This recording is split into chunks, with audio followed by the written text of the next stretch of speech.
Assalamualaikum warahmatullahi wabarakatuh. Alhamdulillah wa syukru ala ni'amillah amma ba'du. Pendengar Mutiara Pagi RRI Bandung, bahagia sekali pagi hari ini kita jumpa kembali di Mutiara Pagi bersama Dr. Hajah Dedekania, dosen Fakultas Syariah UIN Sunan Gunung Jati Bandung, sekaligus pimpinan Pondok Pesantren Husnul Khotimah Cimanggung Sumedang. Pendengar, tema kita di kesempatan pagi hari ini akan membahas makanan halal dan baik. Tentu Islam adalah agama yang mengatur segala aspek kehidupan umat manusia. Salah satunya mengenai makanan. Makanan yang halal dan baik diatur secara jelas oleh Allah Subhanahu wa taala. Salah satunya melalui firman Allah dalam Quran surat Al-Baqarah ayat 186 yang artinya, wahai manusia, makanlah sebagian makanan di bumi yang halal lagi baik, dan janganlah mengikuti langkah-langkah setan. Sesungguhnya ia bagimu merupakan musuh yang nyata. Baik pendengar, kita akan kupas tuntas makanan halal dan baik bersama Dr. Hajah Dedekania. Seperti apa? Silakan Bu Ustazah. Bismillahirrahmanirrahim. Assalamualaikum warahmatullahi wabarakatuh. Innal hamdalillah nahmaduhu wa nasta'inuhu wa nastaghfiruh wa na'udzubillahi min syururi anfusina wa min sayyiati a'malina. May yahdihillahu fala mudhillalah wa may yudlilhu fala hadiyalah. Wa asyhadu an la ilaha illallah wahdahu la syarikalah wa asyhadu anna Muhammadan abduhu wa rasuluh. Rabbi shrahli sadri wa yassirli amri wahlul 'uqdatam min lisani yafqahu qawli. Amma ba'd. Ya, tadi ayatnya sudah dibacakan ya. Ini tentang makanan yang baik. Perintahnya jelas sekali di dalam surat Al-Baqarah ayat 186. Halalan thayyibah. Ya, perintah untuk memakan sesuatu yang halal dan baik. Dan itu dalam satu nafas. Kalau dalam Islam dibacanya dalam Al-Quran itu halalan thayyibah gitu ya. Itu satu hal yang tidak dapat dipisahkan. Ini menunjukkan ya tentang makanan pun diatur oleh Islam. Ini Islam mengatur semua perilaku kita. Semua hal yang harus kita kerjakan dari bangun tidur sampai tidur lagi. Semuanya ada kebaikan-kebaikan di dalamnya. Perintah Allah tidak ada yang tidak mengandung kebaikan. Tidak ada yang tidak mengandung hikmah. Nah, semuanya akan kembali kepada manusia. Nah, kita akan lihat apa sebenarnya ya, yang Allah inginkan ketika memerintahkan kita memakan sesuatu yang halal dan baik. Halalan thayyibah. Apa halalan thayyibah itu? Nah, ini dulu ya konsepnya. Halalan thayyibah berarti suatu yang makanan yang halal. Halal itu apa? Dari apa? Dari segala bentuknya, mulai dari zat, dari bahan makanannya ya, dari cara memasaknya, dan juga dari uang yang dibelanjakan untuk membeli makanan itu. Semuanya harus dalam kondisi yang halal. Nah, ini uangnya dari cara yang halal mendapatkannya. Kemudian cara memasaknya, ini bahan makanannya juga harus halal. Nah, dalam Islam sudah ditetapkan ada yang tidak boleh kita makan ya, tidak boleh kita konsumsi, termasuk di dalamnya yang haram itu diantaranya adalah bangkai. Sesuatu ternak gitu ya yang dipotong, yang disembelih tidak mengatasnamakan Allah. Itu termasuk bangkai. Tidak boleh kita yang orang Islam ini memakan yang demikian. Perintahnya adalah halal dan baik. Tadi baru dari bahannya ya, kemudian dari uang untuk membelinya.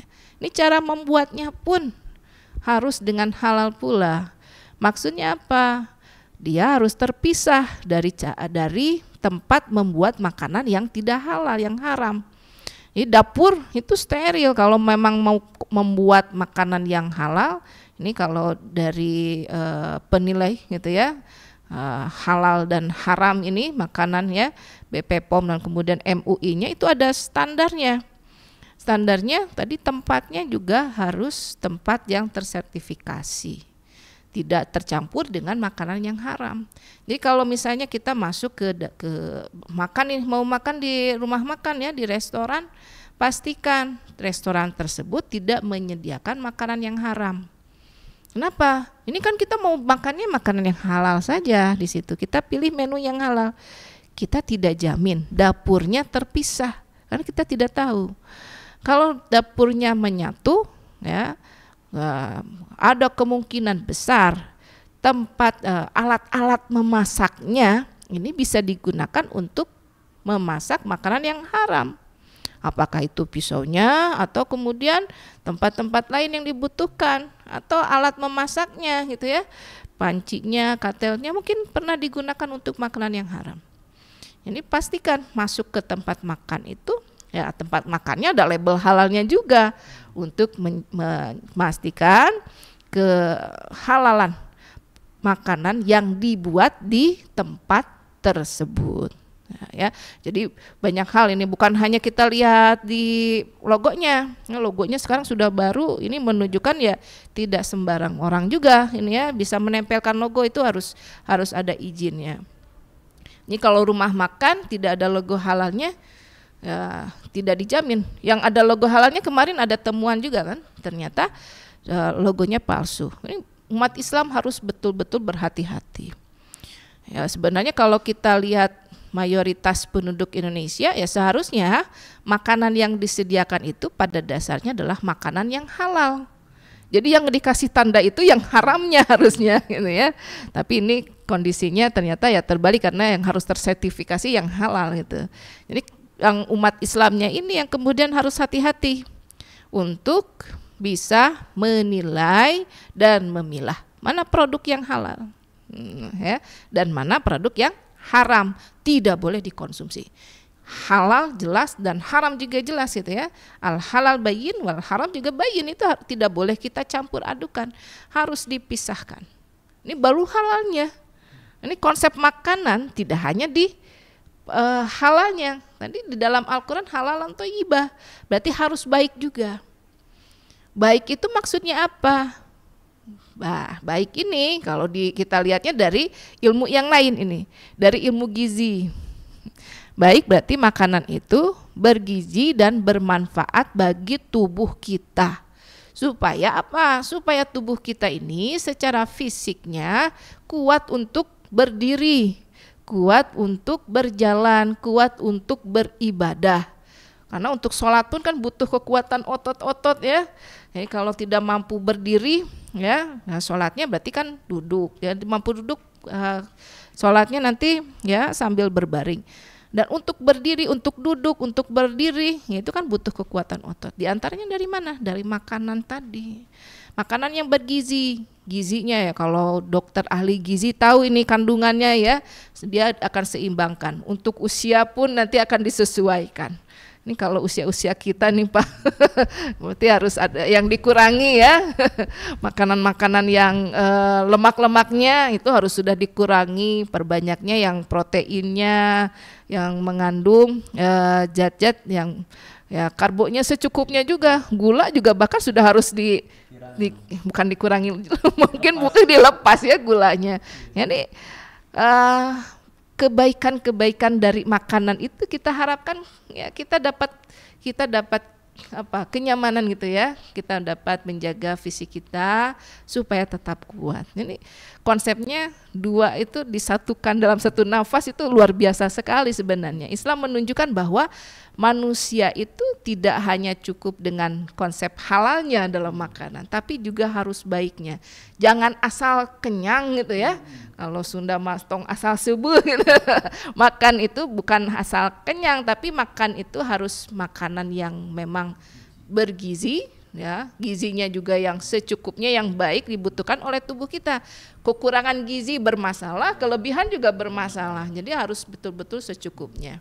Ya kalau yang punya kelebihan rezeki bisa berkonsultasi ke dokter ahli gizi gitu ya. Tapi kalau kita ya kita nilai saja mana yang baik. Nanti kalau sudah kerasa ini makan ini kerasa nih badan nggak enak, ya berarti kita tinggalkan.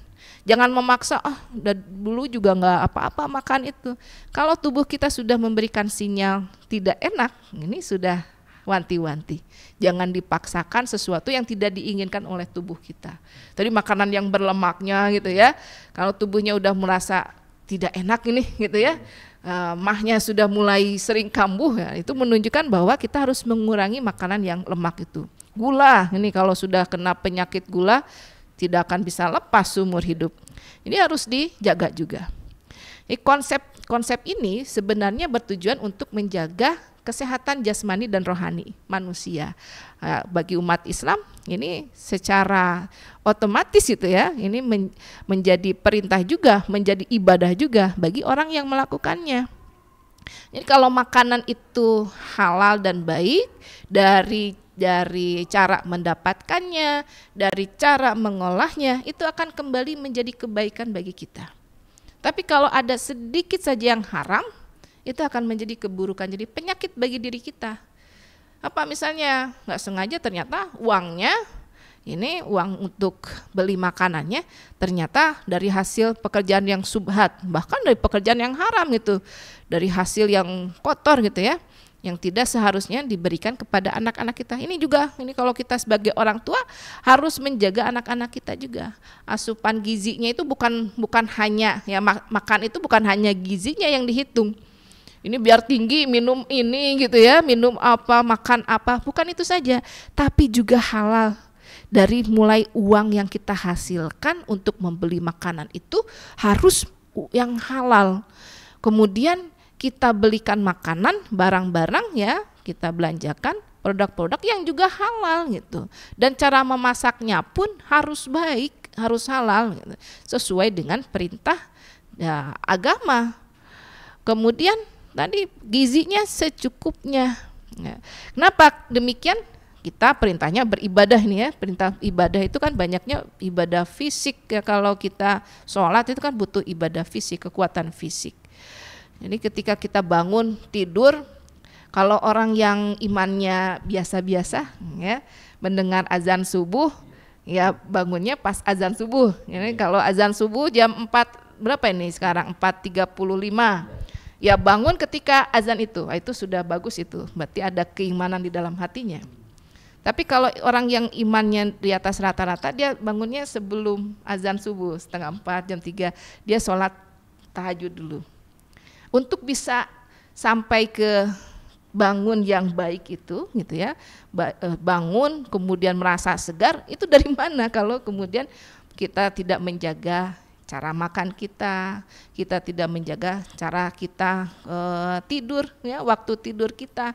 Jadi disiplin itu mulai dari aspek yang paling kecil ini.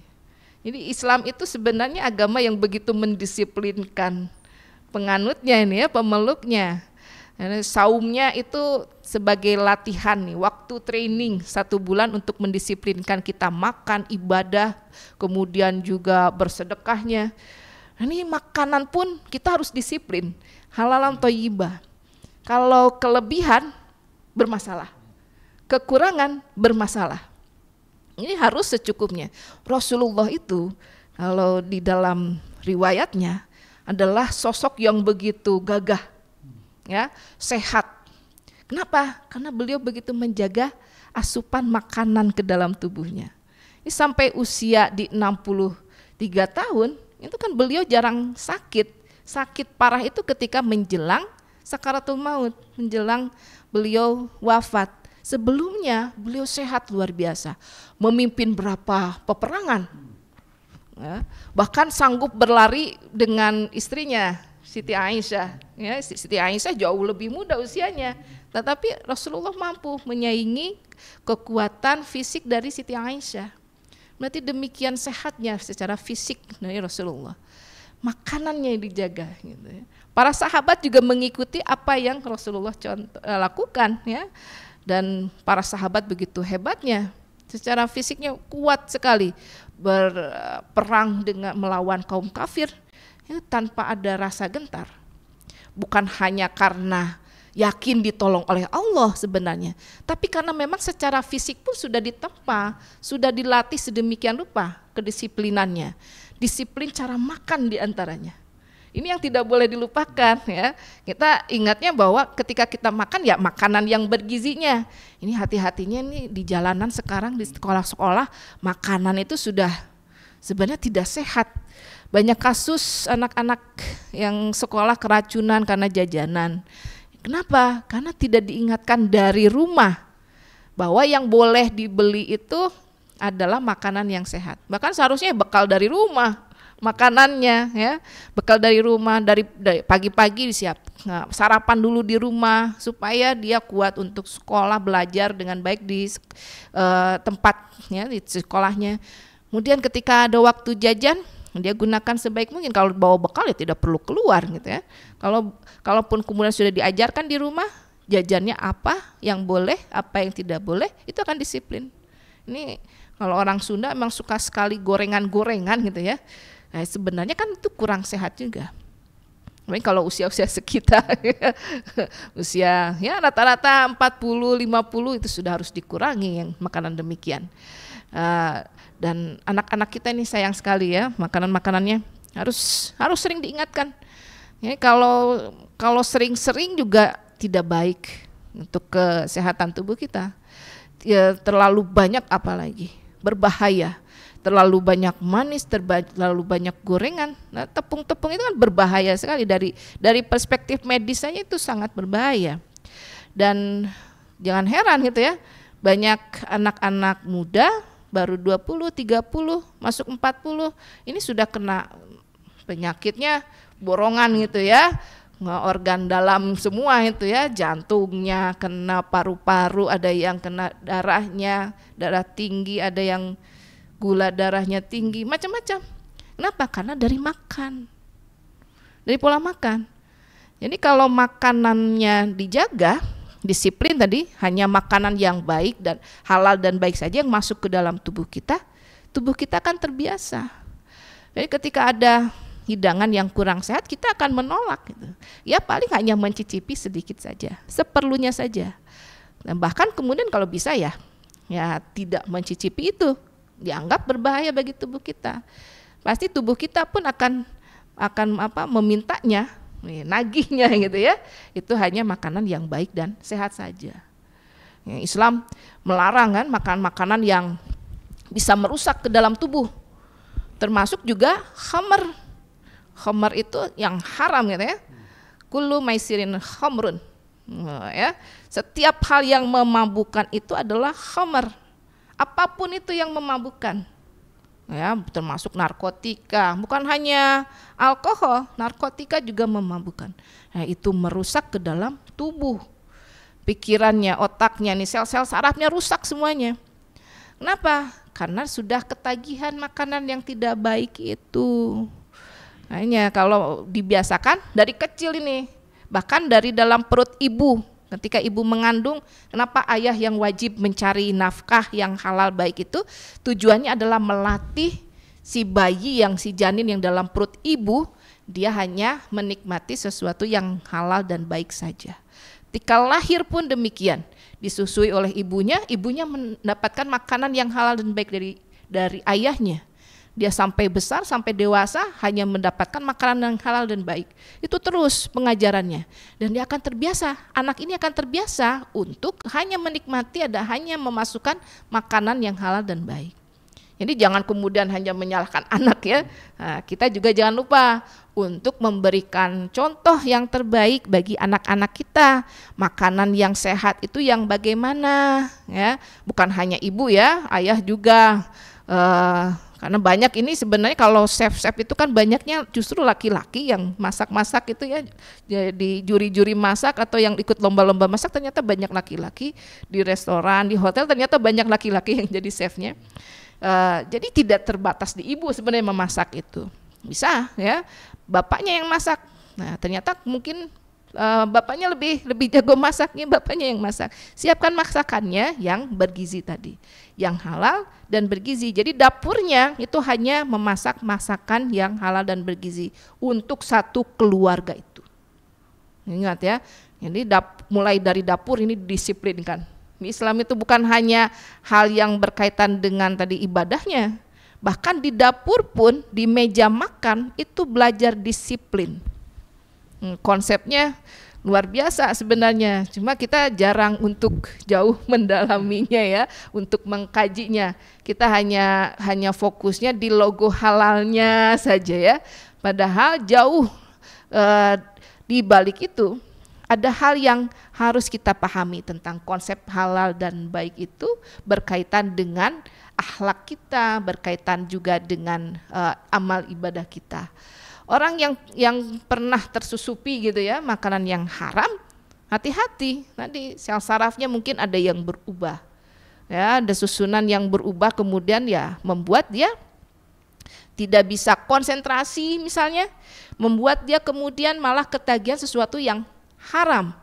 Nanti hati-hati ya, hati-hati untuk terus menjaga, mengingatkan diri kita bahwa kebaikan-kebaikan yang ditetapkan oleh Allah mengenai perintah untuk hanya memakan makanan yang halal dan baik. Jadi dari sekian banyak yang tersedia di muka bumi ini, kita harus pilih yang halal dan baik itu yang mana, yang bisa kita konsumsi itu yang bagaimana. Nah, demikian. Baik pendengar dan pemirsa, makanan halal dan baik, halalan thayyiban. Tentu banyak pilihan makanan yang disajikan di berbagai tempat. Seorang mukmin yang baik tentu kita harus berwaspada, memilah dan memilih bagaimana makanan yang halal dan baik. Sebagaimana tadi disampaikan Bu Ustazah bahwa kita juga hati-hati jangan terjebak dengan sertifikat halal yang menempel dalam satu tempat, di tempat kunjungan kita makan, karena sering terjadi banyak oknum yang memang di dalamnya tidak menyajikan makanan halal dan baik. Lebih-lebih dengan peralatan makanan yang disiapkan bisa jadi dicampurkan dengan makanan haram dan baik. Tentu pilihannya banyak, makanan halal dan baik. Sebagaimana tadi disampaikan, kita berhati-hati karena makanan halal dan baik itu banyak, bisa saja ya. Nah, seperti apa pengaruhnya ketika seorang mukmin memakan makanan yang haram? Adakah pengaruh terhadap jiwanya, terhadap perilakunya, dengan cara mendapatkannya seperti apa Bu Ustazah? Tentu ini sangat penting ya buat kita. Iya, betul. Jadi ketika masuk tadi ya, masuk zat yang haram sedikit saja, ini akan berpengaruh ke sel-sel tubuh kita. Ya, apakah itu menyebabkan kita malas untuk beribadah? Apakah kemudian itu menyebabkan kita ini jadi tidak menjadi mau atau jadi ketagihan makanan yang haram atau makanan yang tidak baik? Ini yang harus dijaga ya, adalah juga keistiqomahan kita untuk terus hanya menyajikan makanan yang halal dan baik di piring yang akan kita konsumsi itu ya. Makanan yang tersedia terhidang di meja kita mungkin tidak perlu mahal gitu ya, tapi ada yang ada sandingannya gitu yang lebih terjangkau harganya.